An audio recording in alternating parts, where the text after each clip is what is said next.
in just a few short videos, we've covered a lot of material. You should now be able to properly select a fly rod, a fly reel, and a fly line. Soon we'll be able to start discussing rigging and ultimately the really fun stuff, fishing. But for now, let's continue Module 1 by discussing leaders. Leaders connect to your fly line and help make up the business end of your fly rig. The leader is what you attach indicators, additional weight, and of course, your flies to. You'll notice that leaders come tapered. They're thick where the leader connects to the fly line and gradually thin out as you get to the terminal end of the leader. This taper is to facilitate smooth casting and a smooth transfer of energy from your fly line through your leader all the way down to your flies.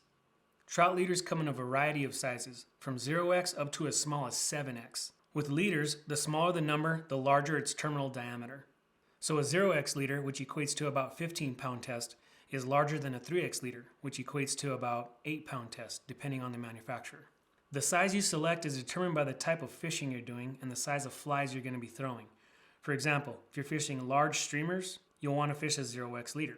The thicker, stronger leader is going to be able to turn that streamer over better during the cast, and you're also going to have a lot more fighting power when a big fish takes your fly. 0x is far too thick a leader to fish when you're fishing average trout flies though. For example, if you're fishing a double nymph rig on a large freestone type fishery, with flies ranging in size from 8 to 18, a 4 or 5x leader is your best choice. The need for leaders smaller than 5x is extremely rare, and personally, I refuse to fish any leader smaller than 6x. If the fish really are that picky, you're better off fishing smaller tippets than going down in your leader size. Small leaders are the norm on tailwaters, for example, but even the most successful tailwater fishermen I know rarely fish a leader smaller than 5x. Remember, as your leader size decreases, you're becoming more and more discreet, but you're also sacrificing strength. The smaller your leader size, the weaker it is.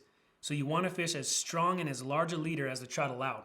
Start big and go smaller, aka more discreet, only if you really feel you need the edge of a smaller tackle. Leaders also come in a range of lengths, usually from 7.5 feet and up to 9 feet or more. Again, the length of the leader you need is dependent on the water you're fishing, the species you're fishing for, and the flies you're fishing. A 7.5 foot or a 9 foot leader is a great place to start, especially for trout. You can always cut that leader down if you need to, or you can even increase the length of your leader using tippet. But to start out, a 7.5 foot or a 9 foot leader is perfect. The two most common leader types by material are fluorocarbon and monofilament. There's some science that shows fluorocarbon is more durable than mono, cuts through the water better than mono, and is more difficult for fish to see than mono. For those reasons, fluorocarbon is popular. The thing is, fluorocarbon is also at least 3 to 5 times as expensive as monofilament. For example, if you were to buy just a standard monofilament leader 7.5 to 9 feet long, you might pay $2 or $3. If you were to buy a 7.5 to 9 foot fluorocarbon leader, you're looking at $13 to $15. So there's a vast difference there. So the question becomes, do you need fluorocarbon? My answer is that it depends. If you're fishing a system with wild trout, the advantage of fluorocarbon is something you probably don't need. And that's because most wild trout see anglers far less than picky stalkers on a tailwater. You can fish 4X and big flies for wild trout, and if they're hungry, leader material isn't a major deal. If you talk to someone who fishes tailwaters a lot, they might swear up and down about the benefits and necessities of fluorocarbon.